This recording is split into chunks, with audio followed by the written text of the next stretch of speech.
Complementarians like to say that women have equal value to men, but they just have different roles.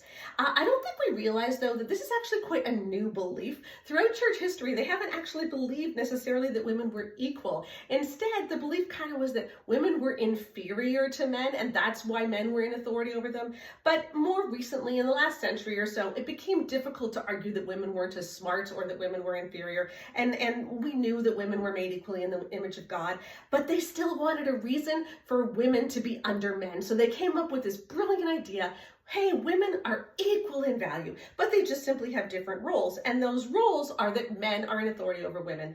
And the argument that they will make for that is, well, I mean, a co-pilot and a pilot, they are equal in value, but they have different roles. Or you can have an employee and a CEO, and don't you know that they are equal in value? Are you saying the CEO is more important? And it's like, yes, they are equal in value. But the thing about those kinds of roles is that they usually are for a time, and they're based on something like skill level or function or something. Because here's the thing about an employee versus a CEO. An employee can one day be a CEO. A co-pilot can one day be a pilot, but a woman can only ever be a woman. She can never become a man in marriage or in the church or anything that we're talking about.